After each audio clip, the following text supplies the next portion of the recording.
कश्मीर, कशमीर, सतीसर, क्या नाम दे इसे। इसकी सुंदरता, इसकी चोटियां, नदियां, झीलें, इसके सभी दिव्य आयाम अपने अपने मिथक कहते हैं।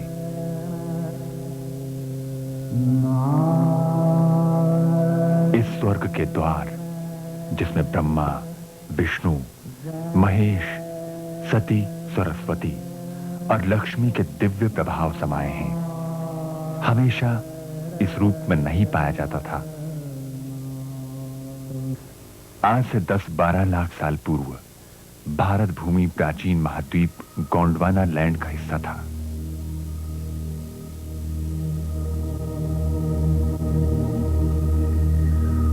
धीरे धीरे कॉन्टिनेंटल ड्रिफ्ट के कारण भारत यूरेशिया की तरफ बढ़ा और इसी मिलाप से उभरा हिमालय।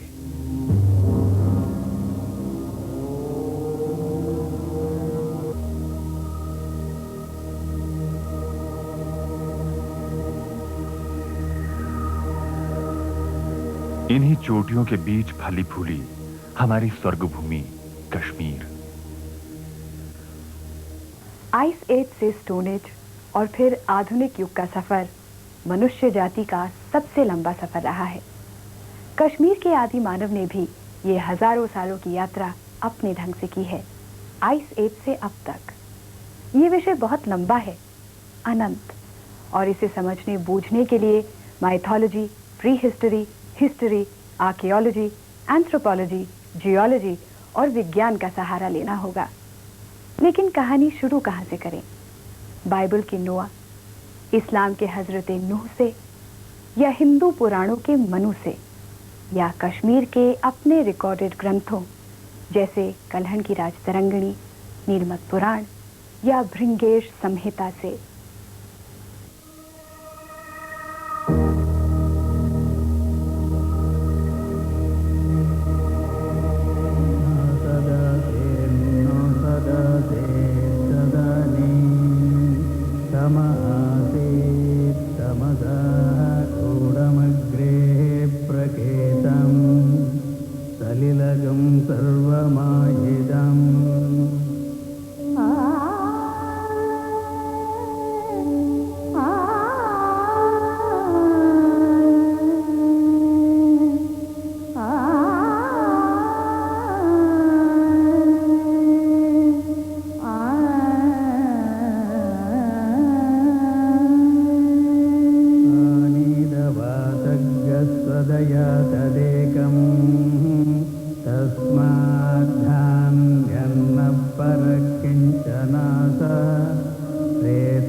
प्रकृति खेली और सृष्टि नए नए रूप धारण करने लगी। हिमालय भी इसी इंद्रधनुषी सृष्टि का एक अनुपम रूप है।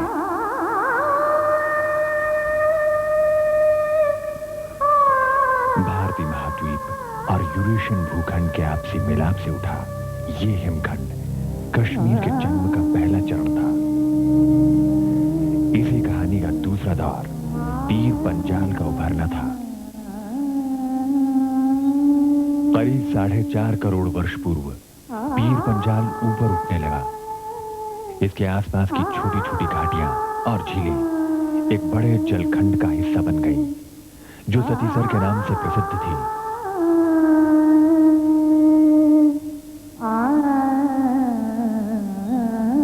मिथकों के अनुसार कश्मीर में दैत्यों को परास्त करने के लिए देवी देवताओं ने सतीसर का पानी बरामून या बारामुल्ला से बाहर बहाया।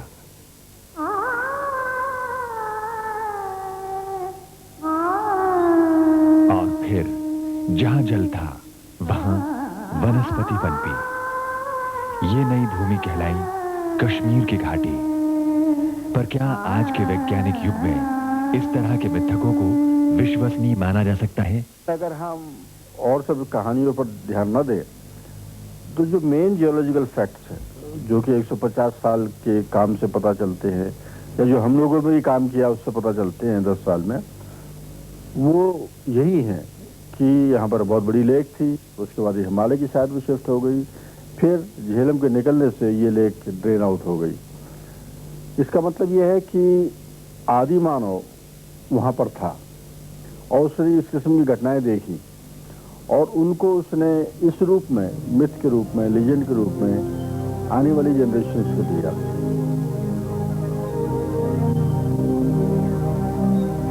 अपने मूल को खोजने की जिज्ञासा, पूर्वजों के बारे में जानने की अभिलाषा वैज्ञानिकों और भूगर्भ शास्त्रियों को कश्मीर में छिपे रहस्यों को समझने के लिए प्रेरित किया।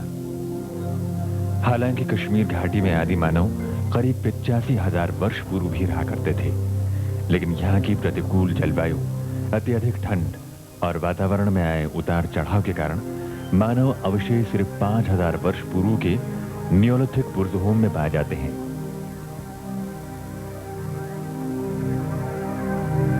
आज भी कश्मीर के मूल निवासियों से जुड़े कई सवाल अनसुलझे हैं।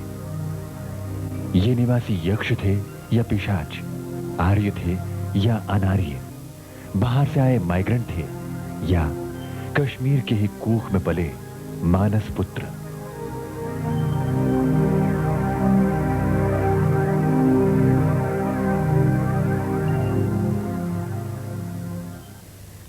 आदिकाल से मनुष्य ने तरह तरह से अपनी बात कहने की कोशिश की है, कभी टोटम्स और मेगालिथ्स द्वारा, कभी हीलियोग्राफ्स के जरिए, तो कभी रॉक आर्ट द्वारा।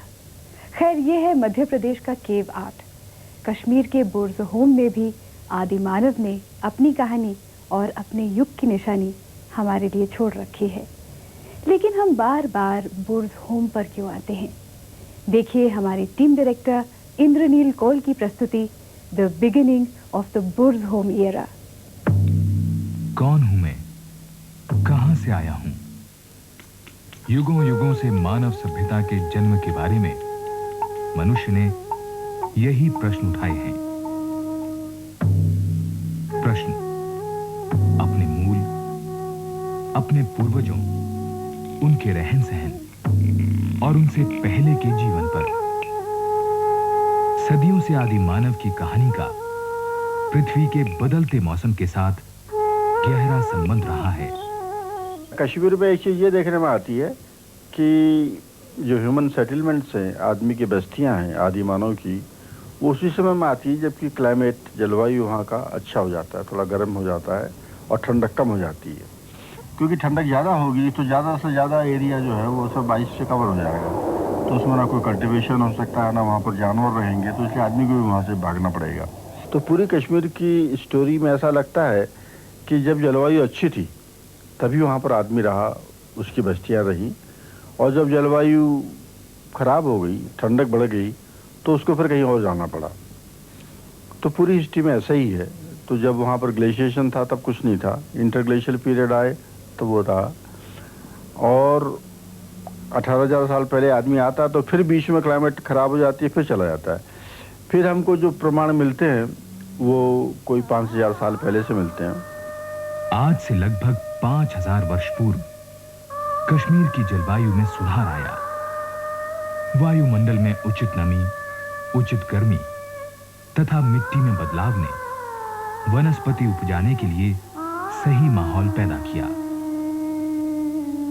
शायद बुर्ज़होम और कश्मीर घाटी में जगह जगह मानव बस्तियों का बनना महज एक संयोग न था, बल्कि वो था कश्मीर में मानव और जलवायु के निकटतम संबंधों का प्रतीक। कश्मीर, जो अभी तक हमने कश्मीर के बारे में पढ़ा है या देखा है, तो उसमें एक बात स्पष्ट हो जाती है कि बहुत पहले, आज से हजारों साल पहले कश्मीर में लोग रहते थे। मगर कश्मीर की सभ्यता का या संस्कृति का जो पहला चरण आज हमको मालूम है वो है नवाश्मयुगीन मनुष्य का, जो नियोलिथिक आदमी था, यानी जो पत्थर के पॉलिश किए हुए, रगड़े हुए पत्थरों का इस्तेमाल करता था।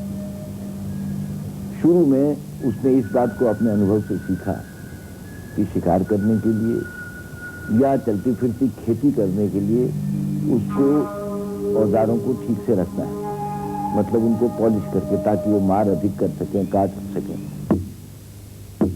अब कश्मीरी मूल का ये